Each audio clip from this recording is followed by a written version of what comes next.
Welcome to another episode of Deeper Dive Podcast. You know how we do. We dive deep with amazing guests in order for you to receive inspiration through transformation. Get the words out, girl. And today we have Serena. Yes, it's not Serena. It's Serena. Serena, introduce yourself to the people. Like, who is Serena? What is your energy? What are you about? Where do I begin? So, hello everyone, I'm Serena. I've been on a journey, a very fruitful, salubrious, health-giving, health-finding journey, which began in Birmingham. Mm-hmm. And then there was a deep realization that I need to leave. I need to go and see the world.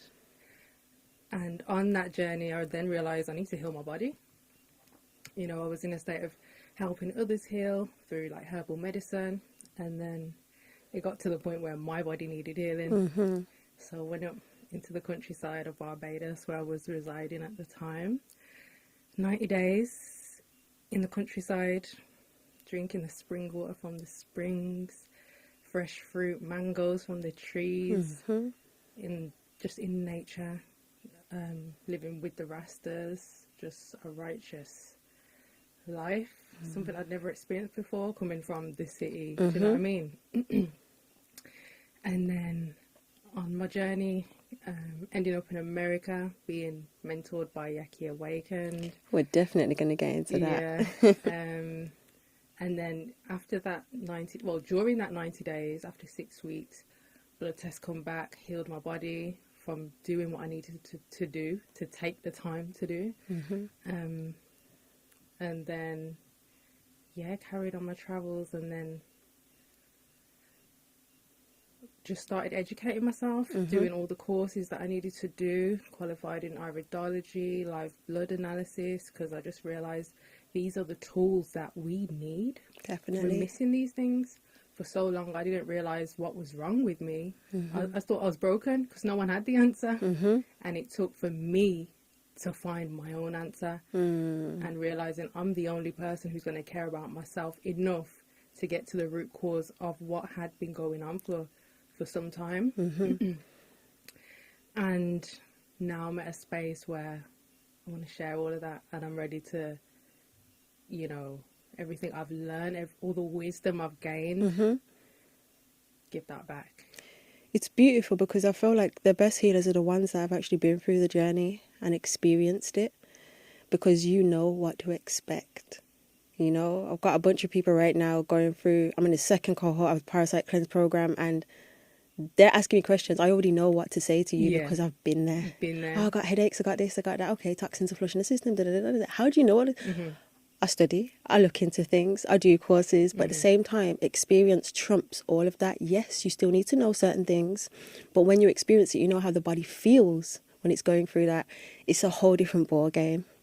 So I feel like that's powerful, because I see so many healers that are highly inflamed themselves, and I'm keeping it 100. Like, we're not calling any names, but I see so many healers out there. You can see the inflammation in the skin, you can see how it's puffy, you can see how they actually need a clearance and a detox themselves, but they're here, and they probably are the rudest when it comes to that type of stuff as well. But I feel like it's a mirror of them talking to their own selves. And I needed to take a big look at me the other day, where I was like, shit, you've put on weight? What's going on here? Yeah. And I put on mad weight in a matter of 10 months. I looked back in my phone and I literally seen it gradually happened over a 10-month period. You don't even realise it. And it was emotional. Your face is just big.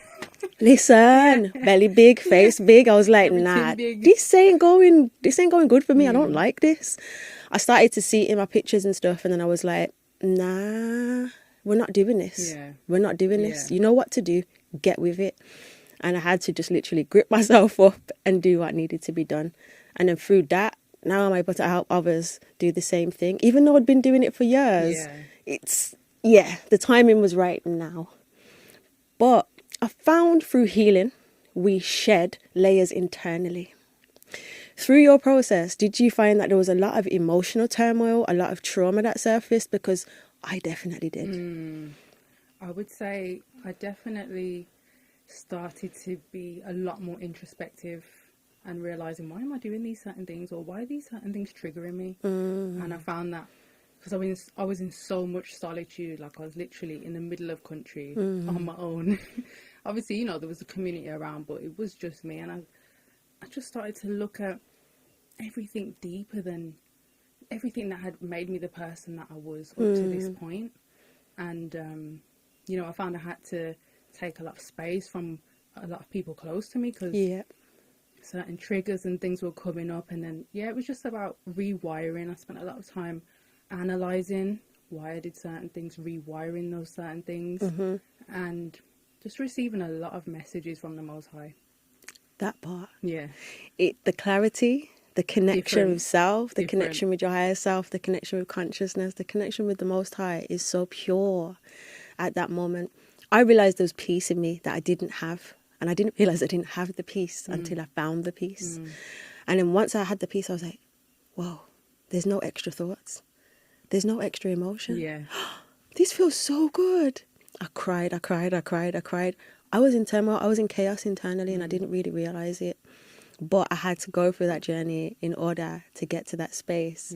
So I can help others. And when I'm seeing it in others now, I'm like, oh, I know what's wrong with you. Yeah, and they're like, it's what? easy to pinpoint. Yeah. You see your old self in that person. Exactly. And it's just Exactly. And this is one thing I love about you, because I've watched you grow, and seeing your journey has been such a beautiful thing. Aww. Like, how old are you? I was 27 last week. Yeah. Do you know how powerful that is? I love the fact I'm seeing so many people, like, from the younger generation, do you know, like you, General Juice, do you know, Maya. There's so many different people that are in the younger generation, and they're out here and they're pushing and they're helping others, you know, whether it is spiritually, whether it is just showing them the lifestyle that is going to be healthy for their bodies. So it gives me hope, because I came from a generation that weren't on that. It's true. So when I started doing it, people are looking at me like I'm weird. You'd have been like the only person. No joke. No joke. I had to go through it solid solo, but the way that I was studying and looking into things, like Dr. Sebi was the first basis for me. Yeah. You know, and when I started studying into things, I was like, I can't not. And I kept getting the message, you need to eat lighter, you need to eat like this. And I'd done 9 months of raw, and it was the greatest thing I've ever done for self. And then from there, that's when the journey started expanding. Who would you say was your first port of call when it came to health? First port of call when it came to health. Do you know what? There's always been something so curious that I've always wanted to know. What's the reason? I made a post yesterday when my year 6 project was called Human Disasters. Right. Explaining how cold sores were formed, colds, sneezes, farts, all of that. And when I look back and think, it just had to be destined, but I think my big brother definitely started pushing certain health giving modalities into the household, and then I started looking into Dr. Sebi. I think Dr. Sebi was just a reference point for a lot of us. I think maybe just before that, Dr. Layla Africa, I went to his lecture in the Zels. He was up the Zels. Yeah, he's so militant. Rest in peace. And then, you know, Dr. Yakhi Awakened and Jewel Pukram. Yep. Love Jewel Pukram. Dr. Morse. Dr. Morse. I was going to say, I don't think I've heard of that one, but maybe I'll see a face and I'll be like, ah. Yeah. He's, I think he's from Utah. But because, you know, Dr. Sebi, he said a lot of things and explained a lot of things, but I needed to know the science. Of course. Do you know what I mean? I feel like his thing's mucus. Everyone has their thing. Like, for me, it's parasites, because I've realised how much parasites are literally multidimensional. They're very generational, ancestral. They come on so many different levels. It's crazy how when you attack those, things end up, you know, falling into place. Yeah. But then at the same time, mucus is bred through that, and then fungus is bred through. So there's so many different angles that you can go. And I feel like his thing was definitely mucus. But I understand why you'd want to know the why and expand Yes, a I little bit needed to more. know more. Like I'm a science head. I'm at uni now doing. I'm on my last year of biology, and yeah, just I think knowing that science basis, it helps to explain spirituality as well. Yes. The quantum physics side of things. It just is like, oh, this is why our Exactly. elders, you know, said positive affirmations over the food, or, you know, cooked with love, or said, you know, don't eat from certain people, because our words literally shape the water molecules within the food, which give Yes. it a certain frequency that can promote health or Yep. promote the opposite, Most definitely. which can, you know, contribute to the upregulation of proteins to allow for your healing. So, you know, initially when I first heard those things when I was younger, I just thought, you know, but then understanding the physics behind it was like, okay, I understand it now. ancient wisdom always prevails. Most definitely. Always. And this is why I don't cook if I'm angry. I don't eat Yes. if I'm angry. Yeah. It's just, I don't feed that emotion. I'm not going to feed that emotion. I have to clear and cleanse my energy beforehand. And a lot of people used to come into Earth's Kitchen and they'd always say the same thing. I come in here, I was annoyed, I was stuffed, someone got on my nerves. But as soon as I ate your food, I felt so much better. I'm like, listen, cooking to me is a meditation. Literally, it's a meditation, and the energy that goes into that food has to be good energy. Yeah. If not, I'm not selling it. It's as simple as that, Literally. because I wouldn't want to eat it either. And I feel like that's missing from a lot of people that make and cook food. Do you know? There's way more to it. There's levels to the thing. Definitely. Even like making herbs. I won't make herbs if I'm, you know, Yes. feeling a certain way. Especially because I deal with like tinctures and liquids now. I will put on my tincture bottles, love, liquid gold, like affirmation. So that water, because you know about the studies with water, how, Yep. you know, if you put words of hate, Hate, there was an experiment. It goes to mold and And the words of hate on the water made horrible patterns, disheveled and sharp patterns. And then on the bottle with, you know, lovely love. words, I love you and stuff, it made the most beautiful Geometrical. design. Yeah. So They did it with rice as well, didn't they? And the rice went moldy. And, yes. Yeah. So it's so deeper than we powerful. think it is. Yeah, it really is. But most people don't go this deep. This is why this podcast exists, Yeah. because I need people to actually realize there's more levels to the thing. And this is why I say with parasites, I wrote it in my book when I'm saying parasites are not just physical worms in a stomach. They're the thoughts that's in the mental. They're the emotions that's sitting in the body. They're the trauma that's like riddling through you. And they feed through that, you know? And even like the fascia, like we don't even realize how much that holds trauma in Yeah. it. Like right now, I've got trauma sitting in my shoulder. It's in my shoulder. It's going down my shoulder blade. But I know it is because when I've done my fast and done my cleanse and the parasite cleanse, the layers that I had to shed were crazy, and it made me start understand how I process emotion. So through that now, a lot of silent screams started coming out of my body, and I'm just sitting there, and all of a sudden it was like reeling through me, and I'm like, okay, what's this? Sit with it. And my whole mouth will open wide, and I'm screaming, but there's no sound. I'm like, what is this? So I started to go inside myself, and I'm like, well, what is this? You're letting out trauma, the screams that you've never had, and you're letting them out. But the fascia itself is tightening in order to release those. Certain parts of the face started to hurt. And then I thought about, situation with an ex, ended violently, headbutted my face like crazy, and the parts of my face were hurting. And I was like, whoa, this trauma is surfacing and wanting to release itself. And I felt like this is one of the last bits that's surfacing. So I've booked myself in for a massage tomorrow to release the last bit. And I know I'm going to cry. I know I'm going to release, but I'm ready for it. Yeah. So yeah, like, have you found that through your healing journey that, you know, trauma's been held in the body in certain places? I would say, do you know what? Because I was thinking about this, and like all of my siblings, we're all on a different kind of path, but all on that healing path. So my brother's is a lot more spiritual. My bigger brother's is a lot more spiritual. He's dealing with a lot of spiritual trauma and things, whereas mine, I feel like, was more a physical manifestation of parasites.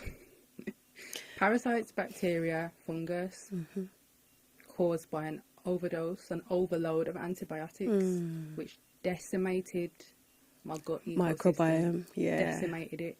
So when I was young, growing up, my mum's always been kind of healthy. You know, she wouldn't give us pop and chocolate and things like that. So to this day, I don't like chocolate. I don't like pop. So naturally, you know, that health was always instilled. However, I was very sensitive. So I would get sick quite often. Like I would get infections often and things, and so I would have to resort to the antibiotics at the time. And you know, one round of antibiotics can deplete up to 50% of your gut microbiome. Yep. And your gut is responsible for over 90% of the biochemical reactions that happen in your body, from Most your mood definitely. to your skin, Right. to your gut, to your Nervous emotions, system, yeah. to your hormones, to immunity. It's in charge of everything. So if I've had 8 to 10 rounds of antibiotics in my little lifespan, where my gut wasn't even fully developed, I'm constantly depleting that up to Exactly. 50% each time. I got to the point where I was just depleted, and so I had a knock-on effect of all these different systems having issues, from my hair loss, fungal issues, womb imbalances, digestive issues, and me, you know, being inexperienced, thinking, am I just broken? There's all these different things. It's not just one thing. And doctors ain't telling you all And of the this. doctors aren't telling me what to do. And if you don't know how to rebuild from those antibiotics, then you're literally just going to keep going downhill. Exactly. So I got to the point where, before I left England, okay, I knew something was off. But as I'm traveling, you know, you've got less routine, you're not eating as well, you're not looking after yourself as well as you normally would. And I just got to a point where I was in India. Hair was falling out from the front. Wow. Falling out. I said, nah. As a woman, when your hair starts going, everything else could be happening, you know. But the minute your hair starts going, I said, nah.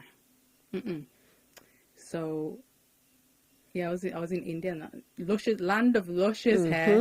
I'm walking around thinking, why is my hair dropping out? And these lots' hair is so long. So, they basically said, you know, you got alopecia. I said, me? There's no way. Obviously, I'm the health queen. I've been doing all my healthy, but of course, I recognised, you know, I wasn't doing everything I could at that point in time. And then it was also trying to figure out, what's the root cause of this. They told me, no, you can't, you know, you can't heal it. But at the same time, if your microbiome ain't right, your gut ain't right, it doesn't matter if you even take the parasite capsules. It doesn't matter if you take all this stuff. You can't digest it because it's going to ferment, you know? Literally. So that birthed the detox redox that I've done. Because, yeah, so when I was in India, they said alopecia. I said, okay, let me find what the root cause of this is. You know, I started to think back about the antibiotics, the gut, how the gut and even the upper head are connected through that vagus nerve. Right. And exactly. I started to, what did I do now? I went to, that's when I went to Barbados. I said, I'm done with this. I'm done traveling.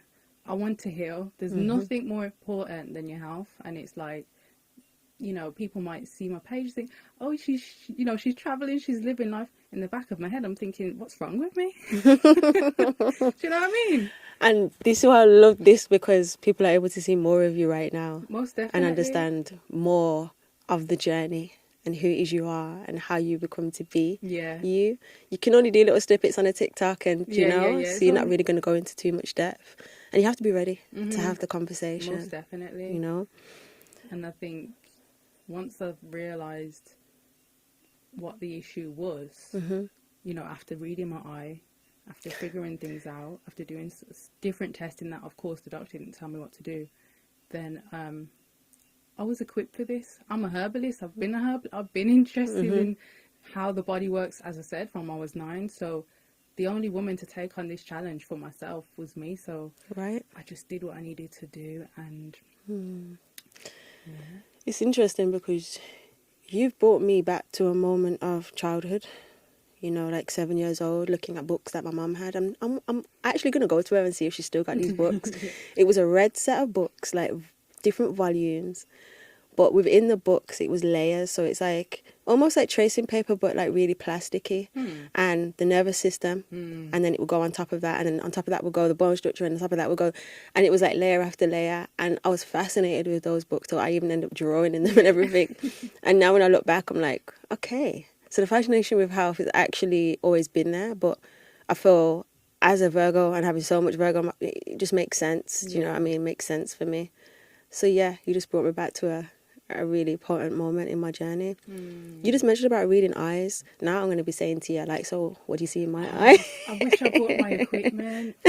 Yeah, so basically, iridology is an ancient practice that was done before, blood tests came about. Right. And as we know, even up to 100 years ago, doctors would look at your eyes, maybe not, fully, but look at your eyes, look at your skin. They would maybe take your pulse and things. They would be a bit more observant to you.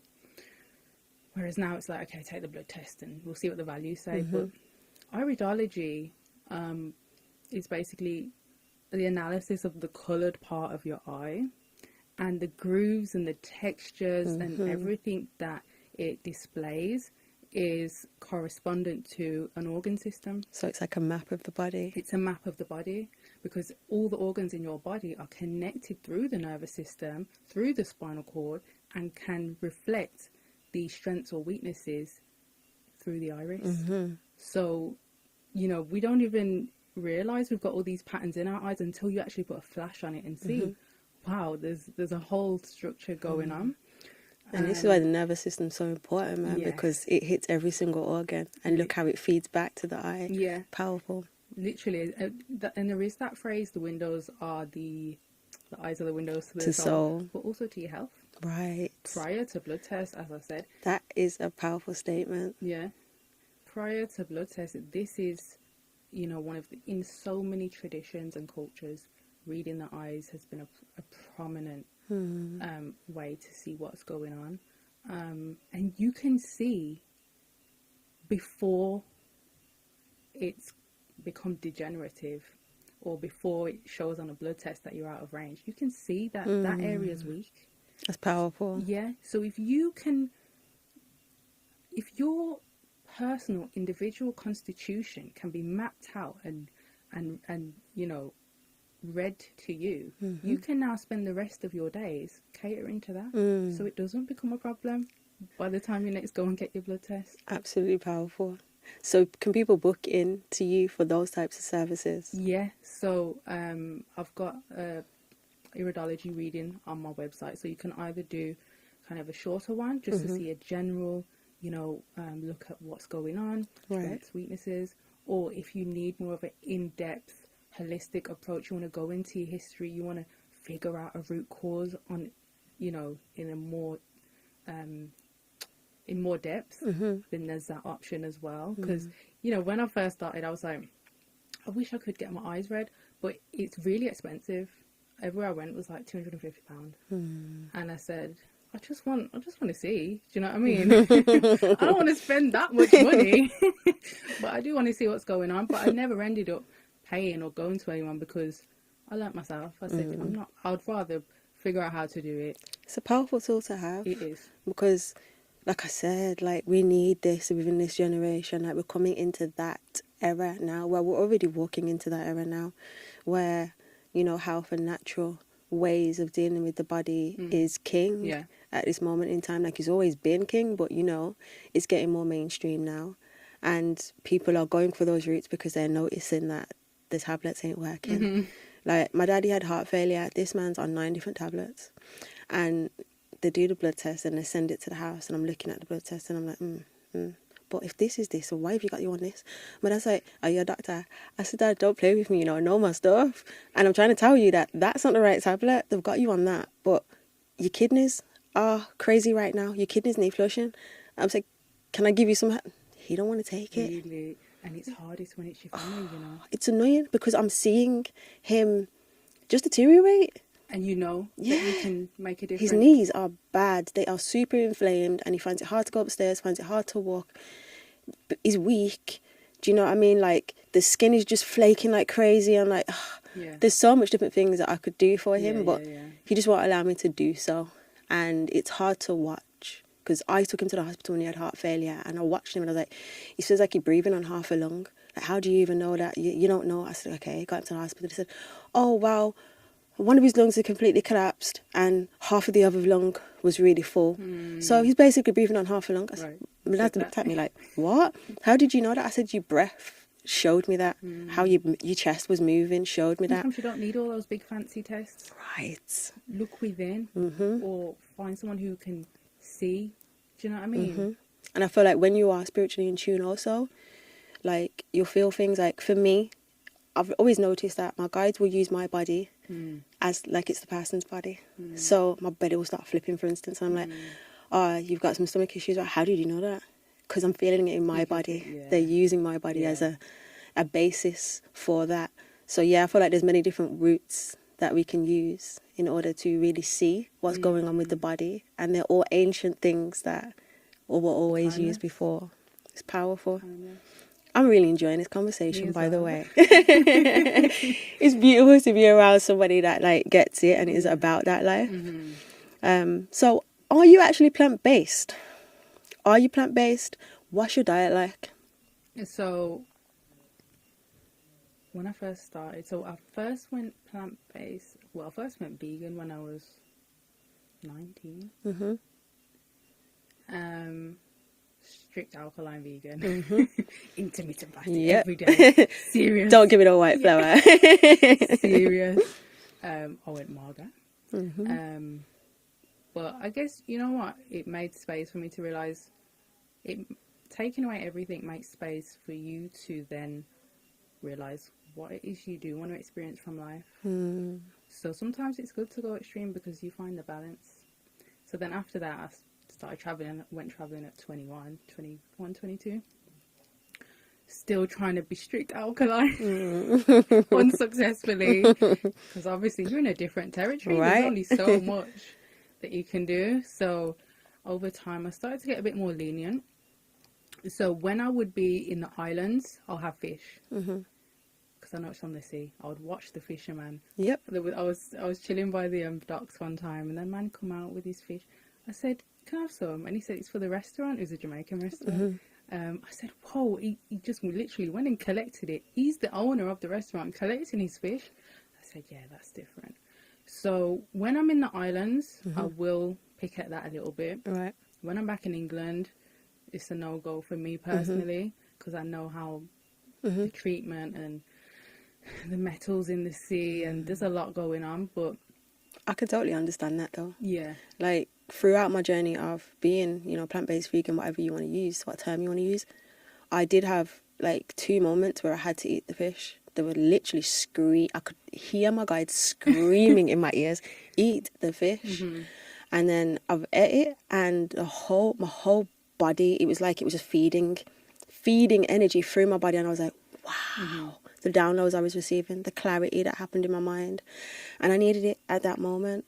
But I haven't gone back to it, but I'm never say never, because I never know who I'm evolving into. I never know what my body might need. Literally. So I'm never going to say never. I've said to myself, my new kind of motto is, I'm not going to make my dietary lifestyle a religion. That part. This is why I say I'm not the vegan police. You eat what you want to eat. You do what you want to do. Is it work for you? That's fine. I'm not going to make it into a religion.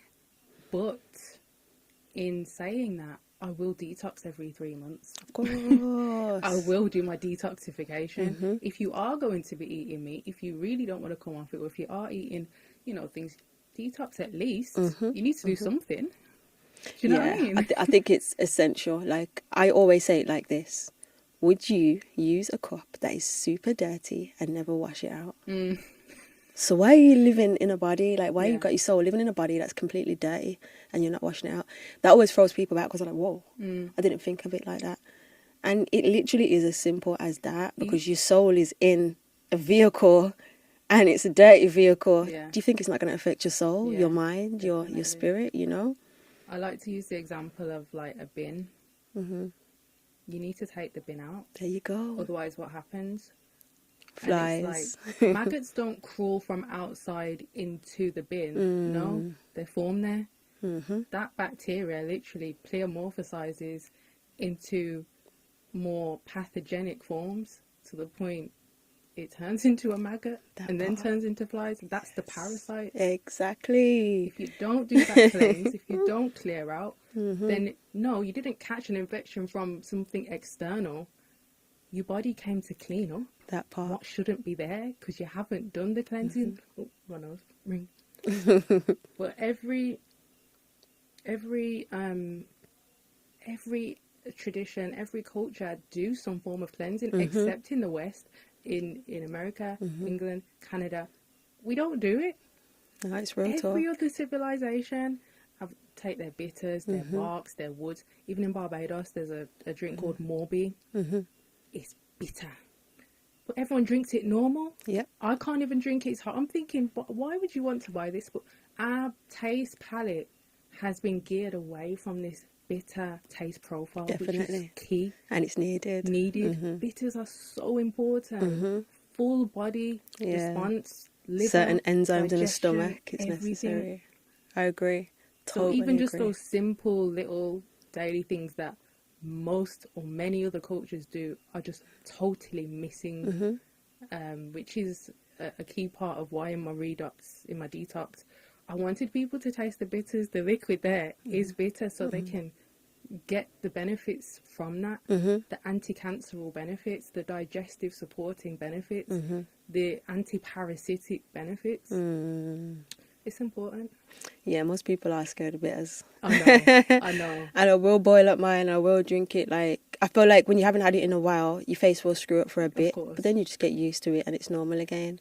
Until next time. Literally. And I've noticed that all the ancient traditions and stuff, like when I wrote the book, I had to do a lot of studying into ancient traditions and look and see, okay, well, what did you see parasites as? And the things I found, I was like, wow, it's always been a thing. It's always been known. And even when you said about the body, actually the food will decompose inside the body and then the body will start, making parasites and, they're just morphing into more and more and more. Yeah.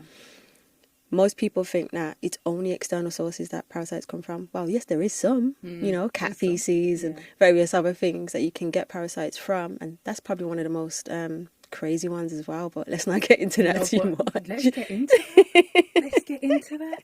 Because recently, I've been looking into mental health a lot. Because my family have got a bit of that. So, I've made it my point of duty to overstand it, understand it, and the toxoplasmosis from the cat feces or even from undercooked meat can literally form cysts in your brain, parasitic infestations in your brain that can cause an imbalance of neurotransmitters from your glutamate to your GABA, which can then cause cognitive issues, schizophrenia, mood disorders. Create people to do stuff that people will think is crazy, like why did that person murder that person, and they'll never actually go into it being a parasite. But if you do MRI scans, you can see darker areas and on the scan the doctor's not going to tell you it's a parasitic infection.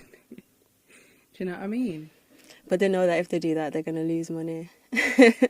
It's so bad because even down to some of the cells, like zombie cells and all that type of stuff, what they'll be looking at, and it is a parasite trying to act like it's a cell. As we already know, they're smart. Very smart. And do you know, I actually love it to a degree because they were created for a reason. And this is something I always say and put in the book. They've created for a specific reason. They have a function. Just like the Most High created us, they were created too. Yeah.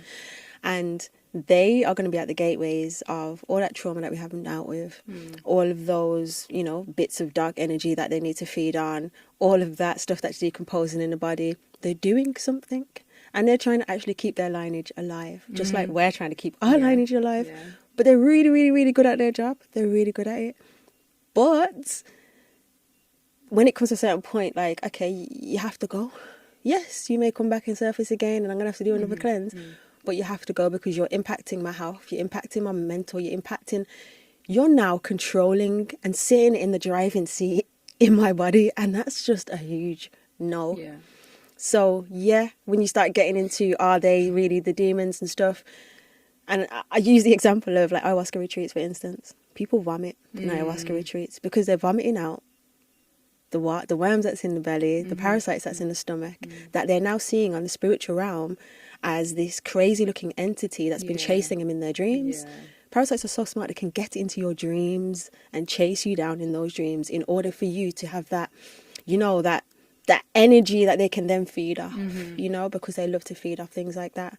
So making that connection and seeing so many of, when I was doing spiritual ceremonies for people, I'd see it over and over again. Parasites attached to the spine, parasites attached to here, parasites attached to there, but they'd manifest as a horrible looking entity that would try and get them scared in order for them not to release it. And some are contractual, and some come from the mother, the father. Yeah, I've seen some stuff, and through that is what's made me write a book, because I was like, I'm making all these connections that I don't see other people make. Yeah. That's the beauty of wisdom. That is the beauty of wisdom. You can, like, for me, I had certain knowledge base, but until I put it into practice, I saw certain things, until I tried different herbs with different people. Now all the links make sense. Exactly. Oh. And things don't make sense forwards, they make sense backwards. Yeah, when you look back, how many years later? But that's the beauty of evolution as well.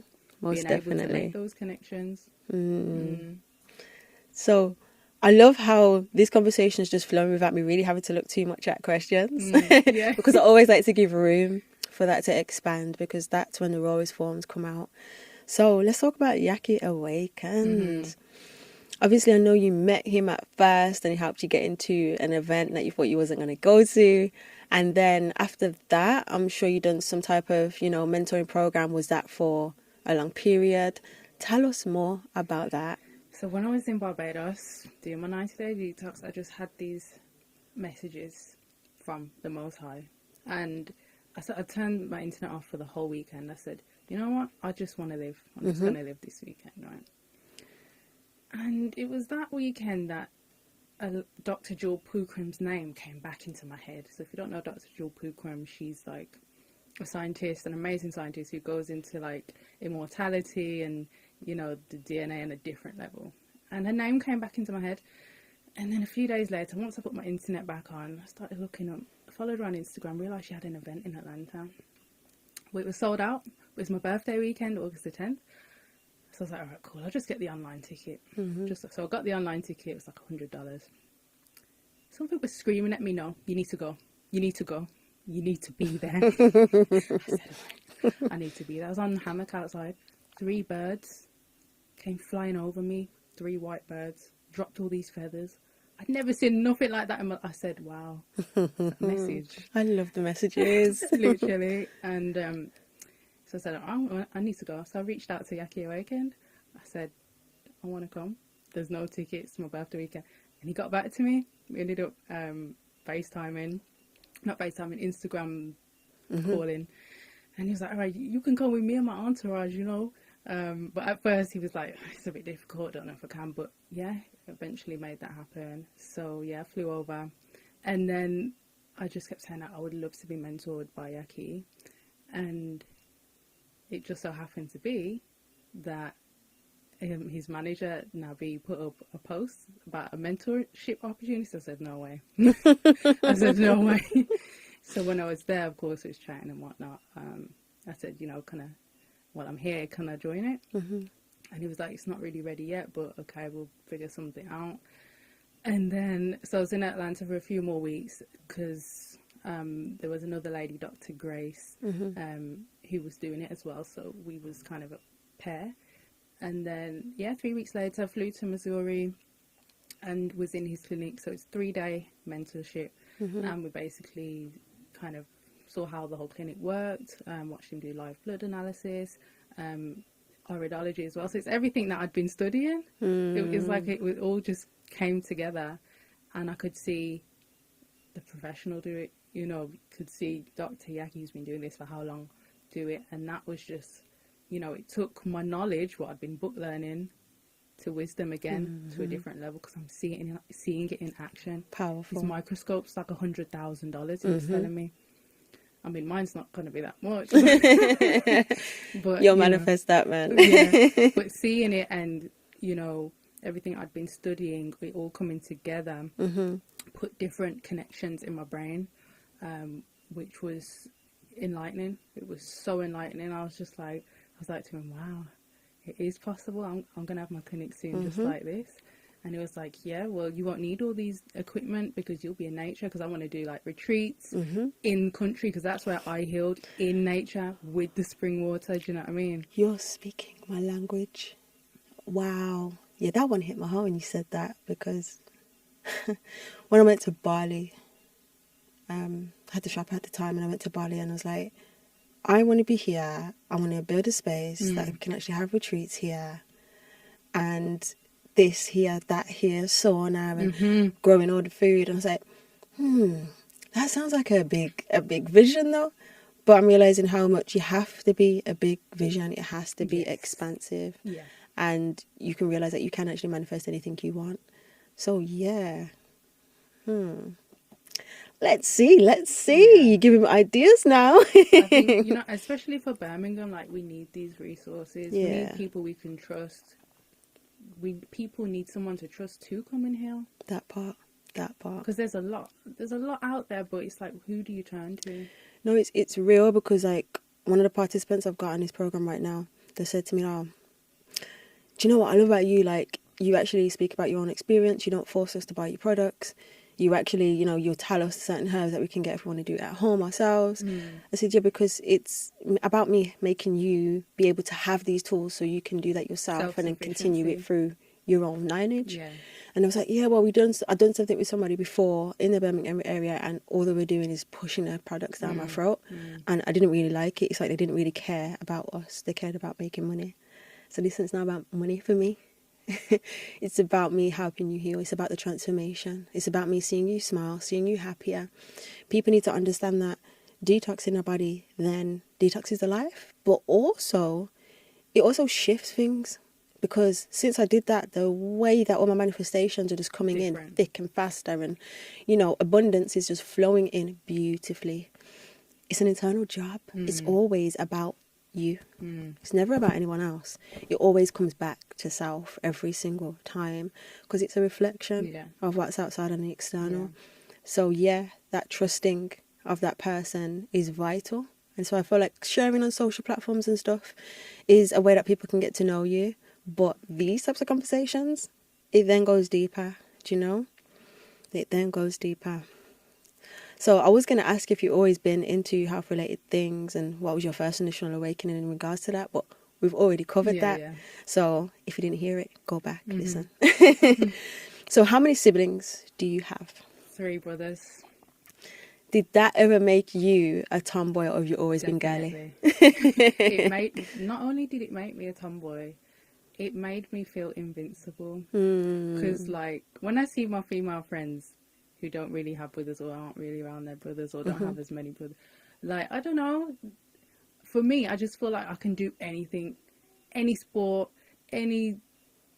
whatever it is, because boys are generally wired that way, especially, well, my brothers, I was wired with them, they wired me as well.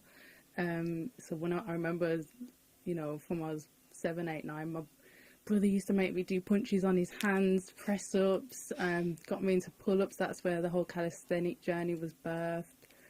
I didn't even know you did calisthenics. Yeah, that was like one of the beginning parts of my journey, because I was like, I don't want to go to the gym. I don't like the gym, until my shoulders started getting broad. I had to go back to the gym so I could balance out the gluteus. This is a bit masculine, yeah.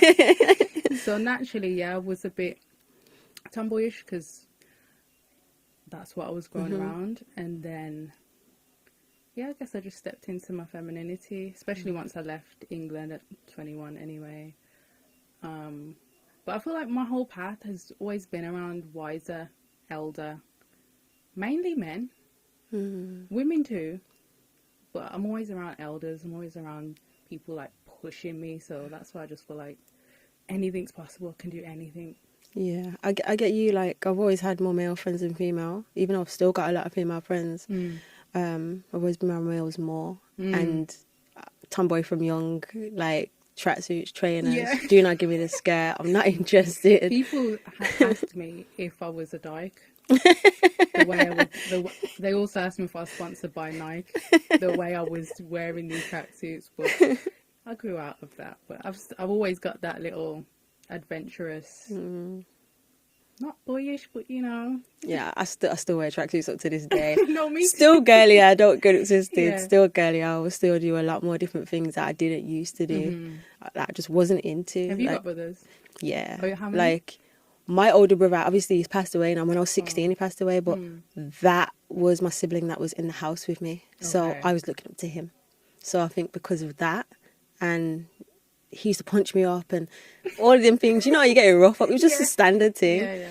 But it made me rougher, it made me tougher, I you love know, that. made I me the love person that. who I am. And he was like more of a dad to me than my dad. Like, keep it real. He was more of a dad to me than my dad. Like, he's an amazing person. Like, so protective. But yeah, I miss him all the time. But it's like, it's one of those things where he died when he was 2 of an epileptic fit, and then they brought him back. And I was like, if they never did that, I would never have met him. Wow. So I'm grateful to have had those 16 years. Wow. So yeah, I have siblings on my dad's side. Like, there's 14 of us on my dad's side. Yeah. But we're just not tight. There's a few that I speak to and I'm cool with, but we're just not tight, man. So like, I only speak to my younger brother, and that's like briefly. But my other brothers just don't exist. Just don't have. Yeah, just don't have the relationship with them. And then my mum had another daughter, but she's in London, so we don't speak. She's kind of just sectioned herself off from the family completely. So yeah, it was my brother for me that really did it. You're just looking up to that particular person. Yeah. But yeah. So are you close with your brothers? Well, there was one that like we was tight. He kind of helped raise me, you know what I mean? Is that the one that I met? Yeah. Yeah. But he's on his own spiritual journey now, so we've distanced. I guess we're just very different. I'm like a go-getter, like I need to do this, and this. I've got money to make. I've got things to do. I've got projects to complete. Whereas he's more zen, and so those two energies are just opposite. I get it. So we kind of just clash. My little brother, he's a Muay Thai fighter. He's doing amazing right now. He's only 20. Never lost a fight yet. Wow. And he's soon to be professional. Well And done, then- little bro. Well yes, done. Well done, Ty. Big up Tyrone, Tysthenics. And then my biggest brother, who's like 36, I think. We're cool. It's interesting to see like the kind of households that people come from and how they grow through that, and how every sibling grows in a different way. But I feel like every sibling has a different mother and a different father because they're growing also. As well. You know, so the older siblings are probably going to have a version that's not really healed at all and is very raw. The next sibling will get, okay, a little bit more. And the youngest always seems to get the greatest. The easy life. Greatest mom and dad. Because I was the youngest in my household, so I know that. You know, I had everything. Like, I was never in a struggle. I didn't grow up in a struggle household. I grew up in a household where I had everything. Oh, that's good, yeah. Everything. Yeah, me as Like, my well, mum would yeah. buy me designer everything. Oh, okay, don't know about Like, that. everything. So when I look back, I'm like, yo, I had it good. Yeah. I had it good growing up. And I'm grateful for that because it showed me all the luxuries and stuff.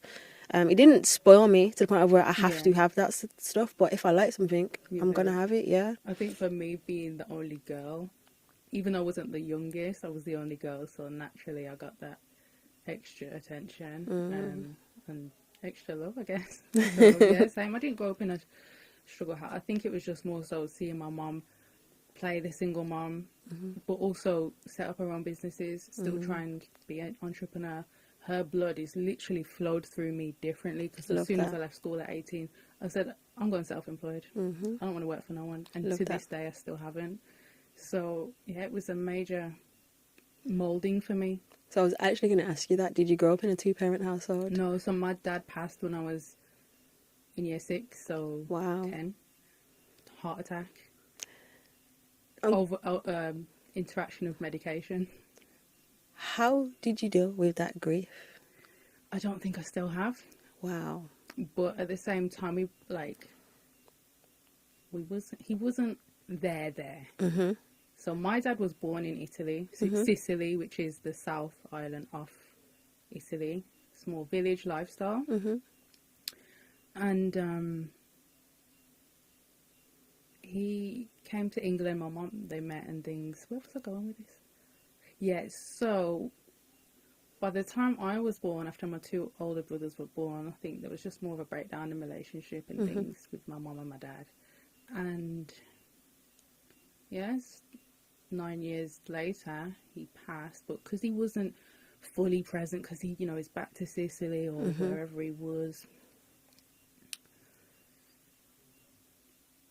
I remember on the day, got the call, and my mum was like, "You still want to go to school?" I was like, "Yeah, I still want to go to school," because I just love learning and whatnot, and I just thought I'd be fine. Got to the office, because we were late, obviously. Got to the office, burst out crying. And I don't think, to this day, I probably haven't fully. It's okay. This podcast has a way of bringing emotion out of people. I haven't fully processed it, but I also just feel like, because he wasn't fully there anyway, what's there to process? Do you know what I mean? Obviously, because you have his DNA running through your being, you're gonna feel something. Yeah, like I had my launch a few days ago, and my uncle and my dad used to be. I so wish I could have came. I but know. Anyway. My uncle and my dad were best friends, and my uncle come up to me and he said, "Your dad would have been so proud." And he goes, "Your dad would have tears from his eyes if he saw what you were doing." And I burst out crying. So you know that he was there in spirit then, right? You know he isn't gonna not be there. Yeah. It's beautiful. Thank you for sharing it so raw. Like, I can feel that build up of emotion in my chest as you're crying. But fathers are important, man, especially in daughters' lives. I know people say, like, boys need their father. I feel like daughters really need it to show them the levels. Yeah. The standards. What are they supposed to be accepting? Yeah. And in losing your dad, did you then see that affect your relationships, or did you just set off at less? Or do you know what I mean? Did you affect your relationships in any kind of way with men? I always sit and think about this, because I always think, like, considering the circumstances, I'm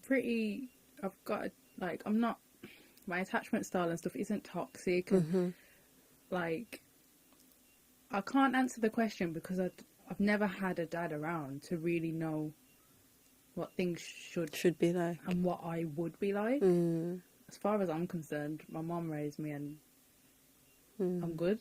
Like, I think my relationships generally, when it comes to men, are very healthy. That's powerful. So mommy done her job, man. Yeah, mom definitely did her job. And then when I was 17, I was in a long-term relationship, and he taught me so much how to communicate, and he'd never raised his voice to me in the whole 4 years. Like, he taught me so much. So he set a standard for me as well, which I'm eternally grateful for. Powerful. Yeah. Absolutely powerful. Whoever you are, big up yourself. Big up you.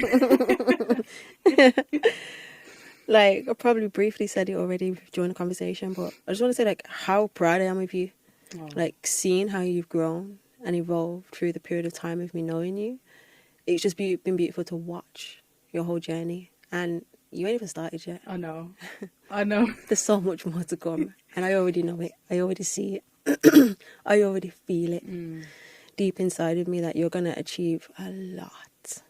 So keep going. Thank you. Never so stop. much. You know, and I'm always here if needed. So let's talk products.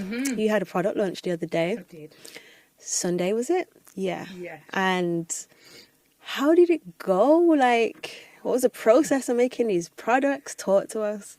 Okay, So this has been like on my to-do list since I started her.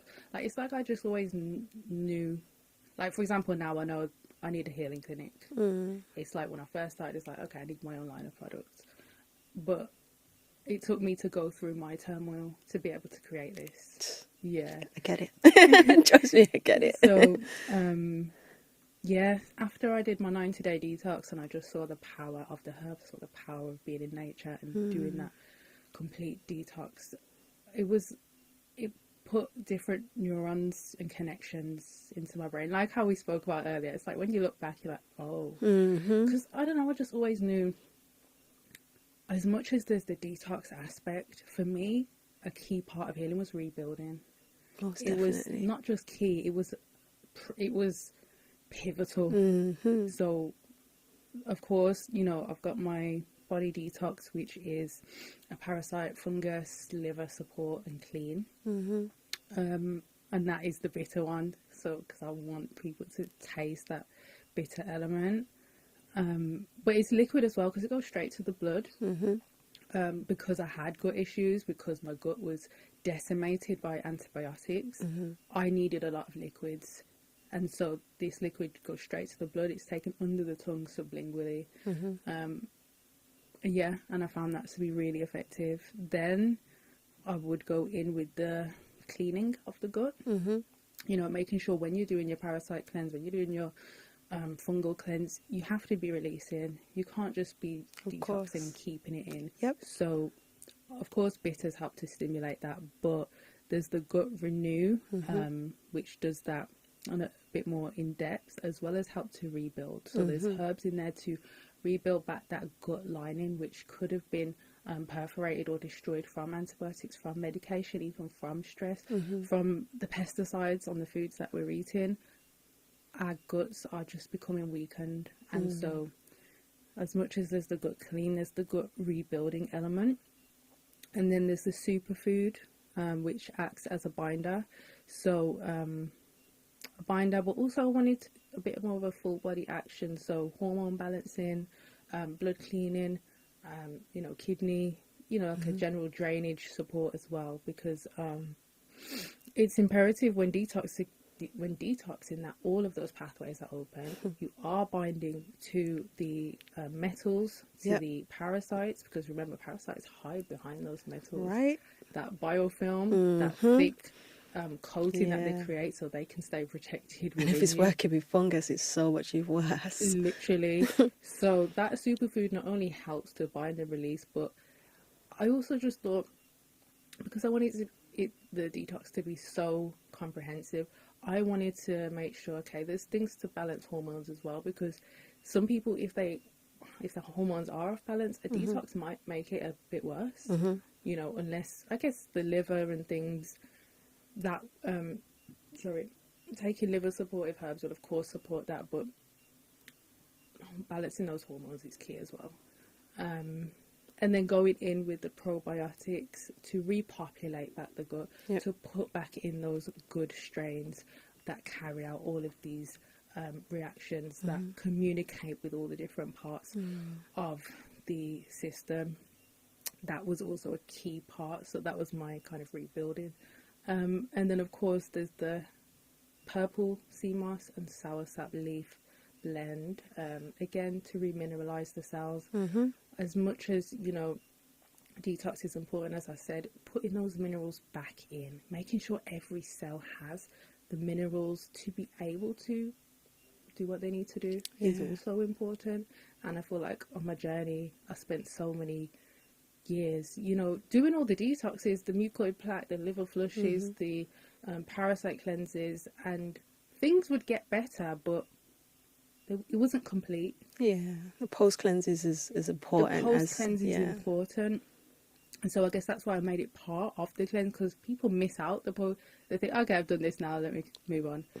Yeah, you can't do that, because if you try and go and eat everything that you want to eat, you're gonna destroy your stomach again. You're gonna get back in the same position. Totally agree. I'm loving how you've thought so deeply about your products, and like I said, it would never have happened if you didn't have the experience in your own self. So I get it. Also love how you're dealing with all the elements. And I've noticed that not a lot of people do that. It's just, oh yeah, take these parasite stuff. Okay, cool. So we got dead parasites floating And around the then what? body. No binder, no. And like, someone's come to me before, oh, I did this with such and such, and why do I need this and why do I need that? Oh, well, you need the binder because it's gonna. Well, he didn't tell me to have Yeah. that. How much of a, you know, what's the word I'm looking for? Like, how good was it for you when you did that one? Didn't really make much of a But difference. that's why. You didn't see nothing. You didn't shed no weight at all. You didn't go to, nah, not really. Didn't make really difference anyway. Oh, and he didn't give me no meal plan, so I don't even know what to eat. Important. It makes no sense. It's important. You might as well have just not done anything. There we go. And yes, you can do just the juice and just the fruit, but at the same time, you can also have light meals. And this is what I've noticed, that most people can't go the 400 on the juice. So then I'll give them light meals, As well, yeah. light. And I'm not talking no big heavy plates. You still can't have this, you still can't have that. Yeah, But yeah, just making sure that they know exactly what to do. But I wouldn't have been able to know if I didn't also go through it. With me, I said, I was just so upset that even though I'd been to all the herbalists, I've been to all the Ayurvedic, when I was in India, I went to Ayurvedic, I went to homeopaths, I felt like I'd exhausted the options, you know, medical doctors, of course, couldn't tell me what to do. And so it's upsetting to know that certain people who haven't been through it and are recommending things, it's only one piece of the puzzle. Yeah, totally It's agree. not complete. So wisdom's important. Most definitely. Like, even the way I hydrate now is completely different since doing my cleanse. You can tell you're glowing. Thank you. When I did a watermelon cleanse like a few months ago, and I think I just did 7 days on watermelon, but I also was having a parasite cleanse at the same time. But there were certain things I wasn't hitting the fungal, I wasn't doing this, I wasn't doing that, and it wasn't a long enough period.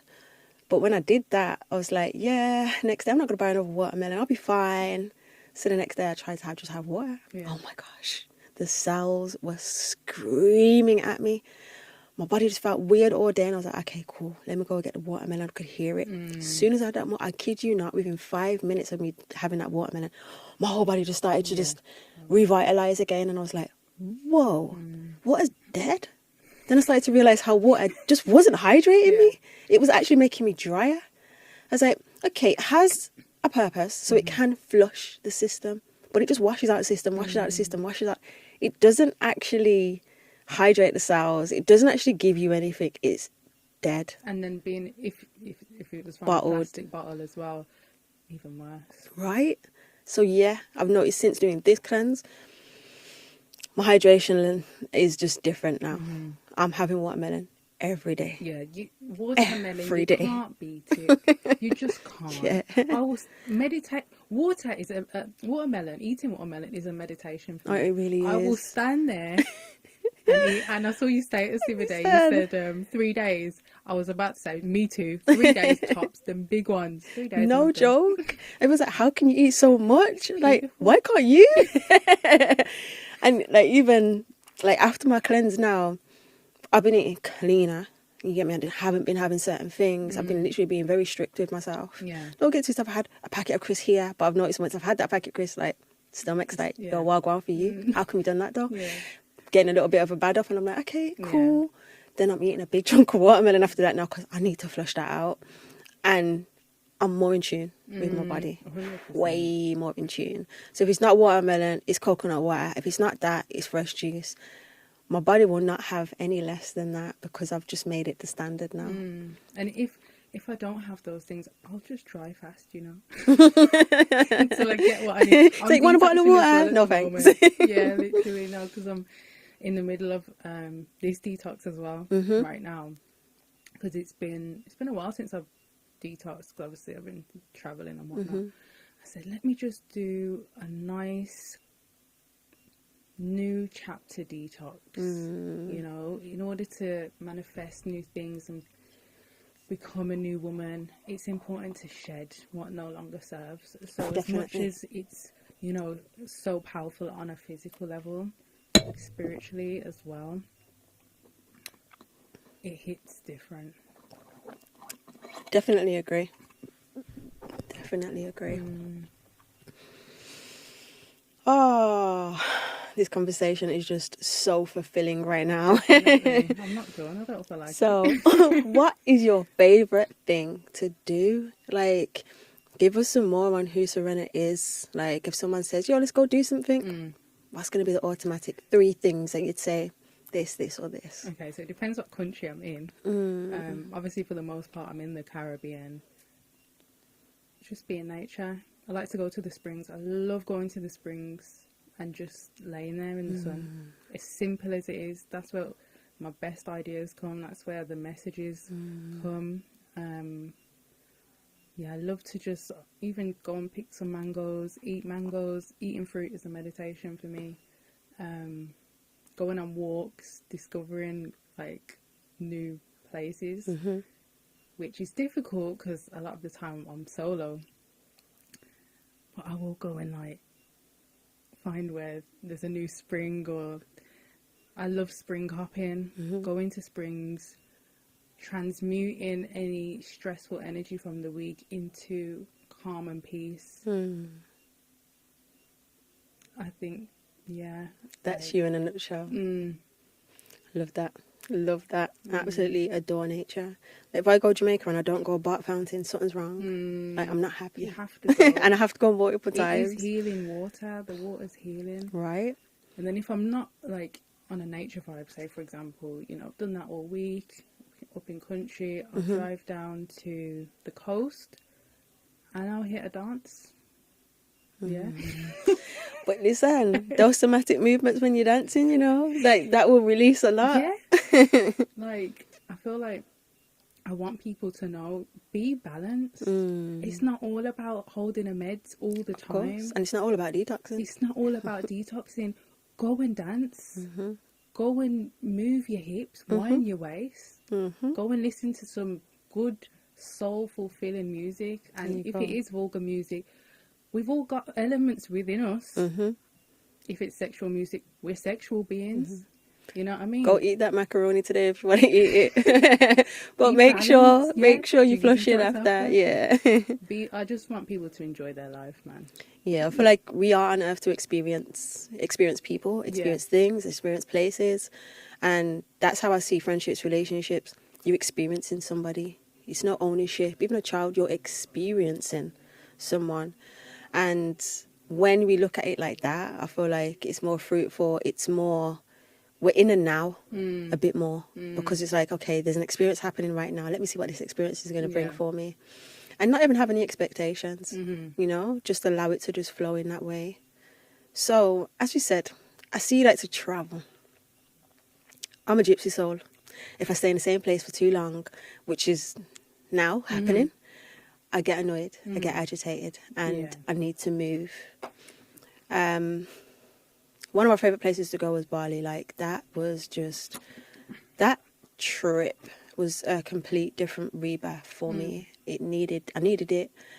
And the next place that I really do want to visit is India. I do want to go back to Bali anyway. I do want to do more of the Indonesian islands and stuff.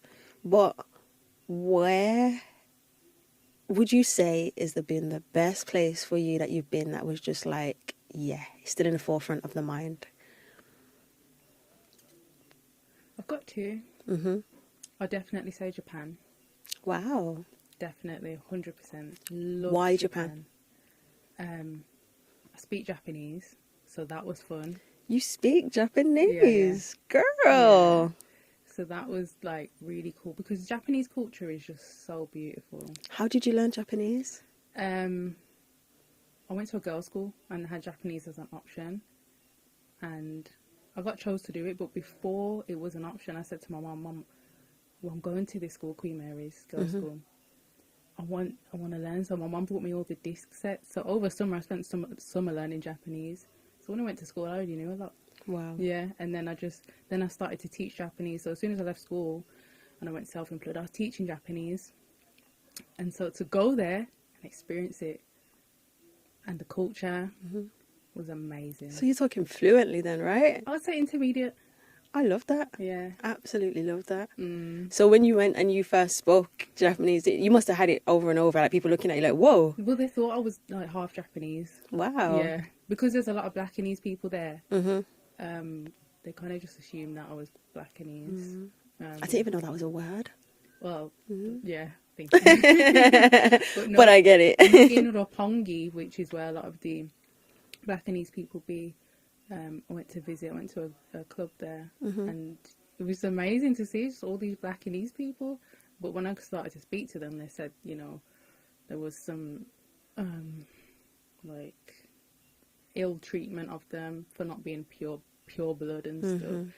So once I kind of dissected a little bit more into the life of my people there, kind of felt a bit, you know, How dare you type of thing. And I guess it kind of tainted my view on the culture a bit. But What did you love about it then? I just loved how, if you went to Tokyo, you've got the Tokyo experience. Obviously, I was born in Brum City, so naturally, as much as I try and get away from it, it's always going to be within me. It was just, everywhere you look was just like, wow. Food was amazing, you know, it was just a different world. It just felt like a whole new world, like a futuristic world. So, but then when I went to Kyoto, it was like small buildings. It was like traditional Japanese, like, you know what you'd see, kind of, I don't know where you'd see it, but you know, like this, the traditional smaller buildings, sliding doors, Japanese futons. It was that vibe, and it was just like Full experience. yeah, the full experience. Went to the bamboo forest. Just it was just a whole different experience that I just never had in life.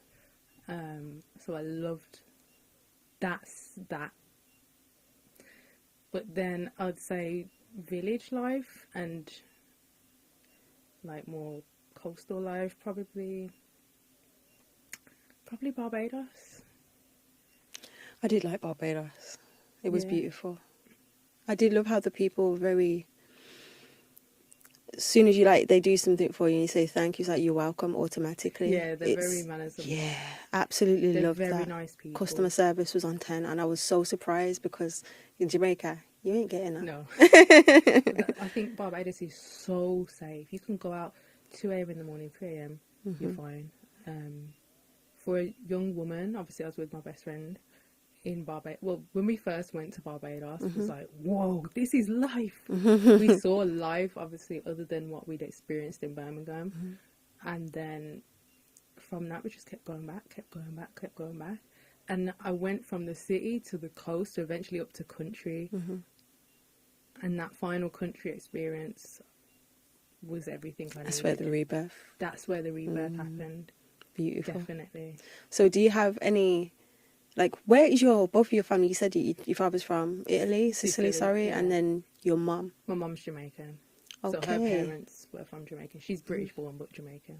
So do you have connection with that family, or are they still when within I was Jamaica? in Jamaica recently, I did go and see my family, but it's a bit segmented. Get it? Yeah. And what about your dad's family in Sicily? Yes, I was there the other day as well. Not the other day, but last year. Always go and see my nans, my cousins, aunties. Yeah. Oh, that's beautiful. Yeah. I love the fact that you've still got a connection with them, so you Yeah. still have a connection with him through that. Definitely. That's amazing. I absolutely adore the way that you travel, man, because to me right now, how I'm building is because I want to travel. Don't want to stay in the UK. I will come back for stints because obviously I have family here and godchildren and all that type of stuff. But it's not for me, you know? Nor me. Next location I want to be in is London for a bit because I feel like there's something for me there. I've been feeling it for a good while now. Yeah. There's something that I'll receive in that space. But I want to be in a specific place in London too. Maybe I'm just bougie, but yeah. And then after that, travel. So I feel like online building for me is so essential right now, and I've realized how much I've slept on myself when it comes to all the knowledge I've known, all the experience I've had over the years, and it's like, what are you playing at? Yeah. So even down to you talking about cooking classes ages ago, I was just sitting there for a while do I even want to do that right now? You need Now I'm literally doing it subscription based, where I'm just going to be putting out every single one of those dishes that people loved. Please. I'm So signing off on that. so they can actually get that. And then, you know, more different stuff as well, because I'm really good when it comes to raw stuff, dehydrated stuff, like making it still tasty as well.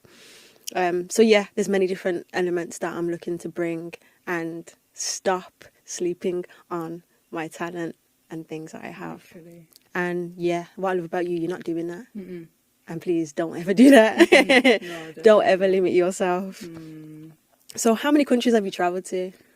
I was meant to count the other day, but honestly, I don't You know. lost count. Yeah, because we did so many, like, even just 24-hour stints, 48-hour stints. It was just non-stop to the point now I don't want to travel anymore. Wow, Yeah, really? I'm tired. Oh, wow. I'm tired, and I You feel, say that now, but who knows what will when I say I don't happen. want to travel, I don't mean I want to stay in England. I just mean, like, I do want to just go somewhere and reside, set up my clinic, and that's me. So, out of the places that you've been to, would Barbados be the place that you'd actually do that? It would be a place. I don't know if it's the place. Yes. I can't say the place until my king comes and marries me. Did you hear that? Where are you? Like, look at this divine being we have here. I don't think that's going to take too long, to be totally honest with you. Do you know? You're a beautiful person. You're not But just I a beautiful find person it or a beautiful hard. soul. Maybe you are picky, but that's good, because obviously you know what you want, you know what you like. I know exactly what I want. Love that. Absolutely love that. Yeah. But I just feel like sometimes it's like, no, I'm not being too picky. You know what you need. Yeah, man. I know what I need. I've got to Definitely. the point where there's no question. I don't need to ask. I can just look at you and know if you're what I need. Do you know what I mean? That's powerful. I've just got to that point where I don't have to try or go on a date or like, I don't have to. I just know. I just know. So if it's not yes, if it's then it's not yes. So what if he doesn't live in the UK? But that's fine. I'd prefer him not to. Love that. I would like someone who's very hands-on, who can open up my coconuts and work the land or whatever entrepreneurial avenue they're taking. I like a dominant, hands-on leader who's also Agreed. concerned with doing something to change the world in some way. This is not just a solo mission. It is right now, but once I'm one with someone else, this is our mission now. Even if it's whatever it is, it doesn't have to be, you know, health-wise or what. We're making an impact. I want to know that my kids can look at you and say, I'm proud that you're my dad. There's many different elements that person can bring now. Do you know what I mean? Even if it's their yoga teacher, or it's still an element of health that you can actually collaborate on and come together and build.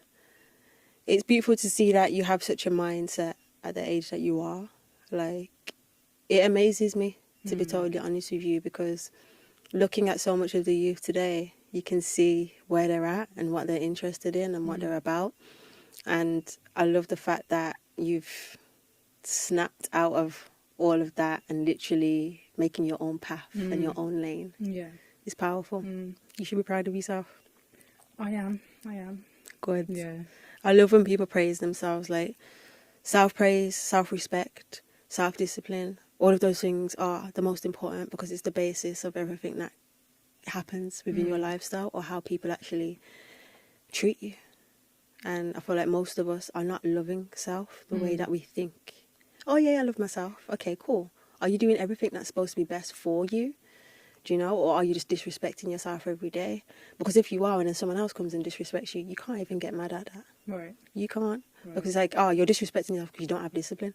You told yourself you're going to do this, and then you keep putting it off. Yeah, I'll do it tomorrow. Yeah, I'll do it tomorrow. Yeah, I'll do it Even tomorrow. just like, what is self-love nowadays? Now, real talk. Is it slapping filler in your face? Is that what we're calling self-love now? Ooh. Do you know what I mean? You're hitting nails on the head. Where did the line change between actually nurturing self to doing some things that aren't really in line with you becoming actually your best version of self? I definitely would not say that is self-love when you're injecting all of those things into your face that you never know the effect that they're going to have 10, 20 years from now, because they don't even know either. It's an experiment. But this is the new glow up or the new self-love, which is crazy. Nah, it really is, Crazy. because we can actually change the way that we look just by, you know, being healthy and actually doing the things for ourselves. And even if it is like, you know, different fascia exercises, just stretching parts of the fascia, you'll see that your actual face will start to change. And it's like, whoa, I don't look like I looked. What happened? You decided to love on self. Yeah, even like teeth grinding, for example. Apparently now filler is meant to be a way to combat teeth grinding. Well, where does teeth grinding come from? Are you serious? So hold Parasites. on a minute. So hold on a minute. We're just going to act like the parasite ain't there. Let's just When you like just said that, I was when like, I was in America, whoa. there was a commercial, right? It was, I think it was for filler, and it said like it helps stress. Like they've started to add health like concerns to it and say it's supportive of it. Oh no. How? That's really bad. It's real. I've got a video. I recorded the advert. I couldn't believe what I That's was scary. seeing. Yeah. No, that is seriously scary, because wow. And then we wonder why people are depressed, anxious, and all of these things. And also that can be coming from parasites, that can be coming from the state of the stomach. You know, it's just like literally traveling up and down the vagus nerve, hitting the brain, and it's circling back, and then you're finding yourself in loops in your life because you're in loops internally. But yeah, that is super scary, that is. So what has been your biggest lesson to date? Biggest lesson. Biggest lesson. Don't be nice to men. Ooh. That's been a key lesson. Men will always take something as something and it's not. Yeah, I can definitely agree with that. That's been a major, like, whoa, like I was just being nice, or I thought it was just cool, or and it's turned into a whole something it shouldn't have been. That's been a key lesson. I won't say my biggest. Biggest lesson. Biggest lesson. Just always follow your soul. And it's just sitting, because I was just gonna, can't even get the words out then. I was just gonna ask you, what wisdom would you leave for the people today? Yeah, follow whatever that whisper. That whisper turns into a scream. That whisper turns into a scream. Listen to that whisper at every given junction, every given moment. Like a lot of my travels was even just knowing who to trust. You have to be discerning. You have to listen to the whisper. Now I know some people's cognitive thinking might be a bit off because of parasites. But I mean, we do all have that gut instinct, and learn to listen to it. Yeah, some people can't hear it because of all the chaos and noise that's happening, because of parasites, because of, you know, mental imbalances, because of emotional imbalance, because of all the chaos that's happening internally. So they can't hear it, and they don't sit and have a meds. You know, I remember one time, it's probably about, was it last year, year before, I was sat having meditation. Then I'm just hearing like a whole crowd. It sounded like a crowd of people in my head just talking. And I'm very much like big on like mindful meditation. Just listen, don't interact. Just listen. So I'm listening. But I can hear this one just underneath everything else. And I'm now seeing the crowd of people, and I'm seeing this one is doing this. I'm like, what is going on there? And it was silent. And then it's only like a year later, throughout the meds, I started to realise, that's me, that's my soul speaking. But all this chaos of everything and the junk that's inside, I couldn't hear it. But I had to come closer to my own self in order to listen. Getting back to self starts with clearing away a lot of stuff. It starts with maybe a certain level of extremity, because then you can now pick out, I like this, I like doing this is me. And bit by bit I read this quote, and it was like, you don't find yourself, you create yourself. Wow.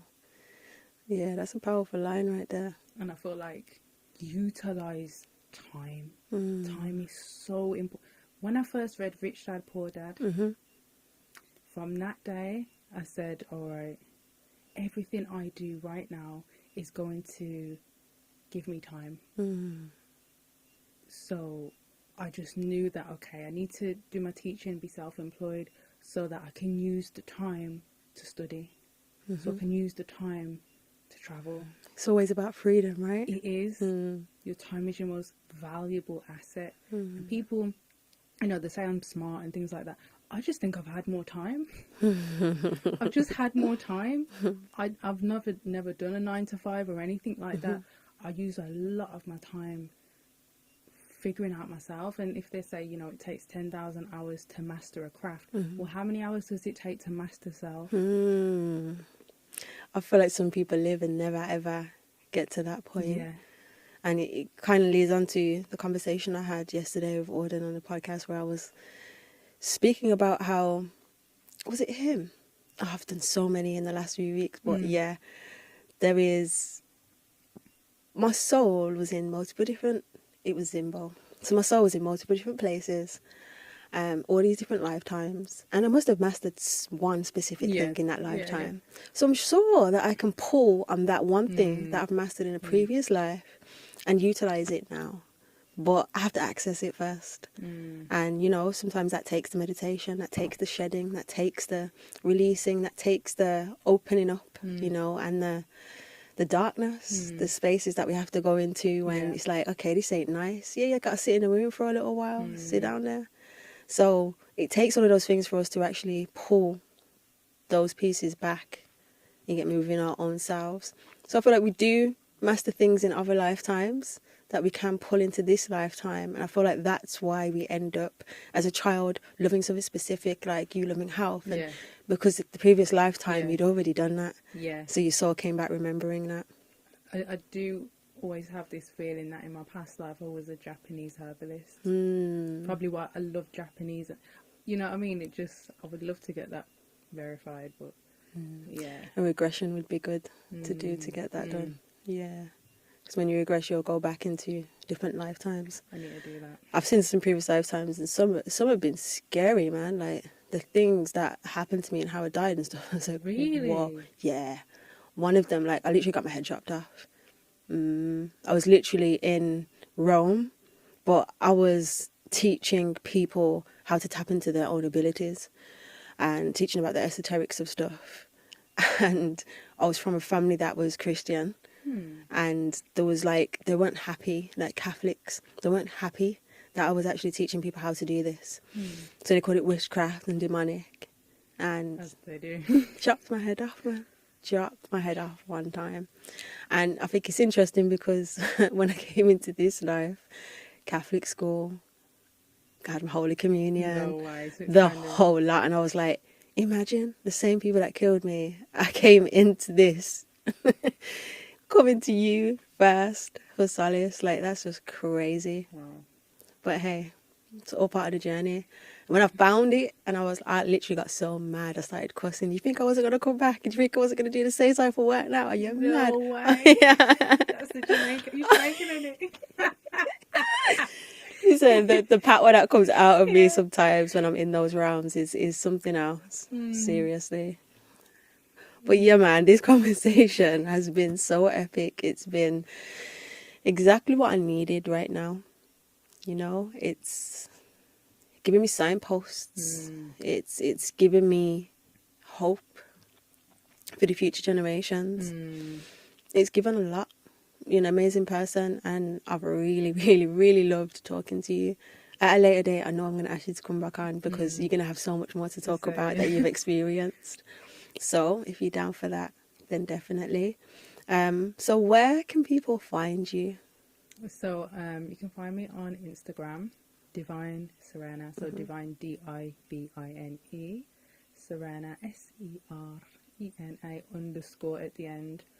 I'm on TikTok a little bit, but my website divinebynature.co.uk. You can get your detox packages. Can I talk about my travel set? Yeah. Go for it. Where was that inspiration through you traveling and knowing you needed it? So this is the travel kit, which is my baby. Love this. I bring this everywhere. It's my savior. When I was just in Ghana, I relied on it so much, but each tincture is specific to an issue that happens overseas. So travel rescue, which is any kind of foreign bacteria, pathogens, water contamination, food contamination. Whenever you get that belly hot feeling, this within minutes helps you to release and get it out. So a lot of the times we misinterpret signs from our body. If your belly's in pain, there's something that should not be there. And as much as diarrhea is a method of getting it out, we also need a way to eliminate that pathogen, that bacterial load that shouldn't be there. So this has got neem in there. My best friend, when we went to Ghana, she got malaria. Got the neem tree. Wow. And she was fine. Within literally 24 hours, that fever had gone down. That antifungal coming in. Yeah. I love it. So that the neem is powerful. So that's just one of, I think there's 5 or 6 herbs in here. But yeah, when I was just in Ghana, anytime my belly was hurting, because I drink a lot of fruit juice and you don't know where the water is, sometimes the ice, and when my belly would hurt, take this, I'm good. So this was one of my key saviors, travel rescue. So I've found when I travel, for the first couple of days I get bloated and I can't really go to the toilet too much, and it annoys me. Annoys me. Like, have you anything like within that package that you would actually recommend for something like that? Yeah, definitely. So bloating is to do with a bit of dysbiosis, you know, something foreign, or you know, you're in different territories and naturally your gut is trying to acclimatize to even the air. So yeah, neem is a powerful herb. And you know, a lot of my journey was bringing heavy dried herbs with me. I would usually bring like 8 kilograms of herbs on my travels, because I was the duty doctor. If any time me and my best friend had issues, we would go to the herbs. At no point in time did we take any pharmaceuticals, because the herbs are reliable, especially when they're in liquid form. You can just literally put them straight under your tongue.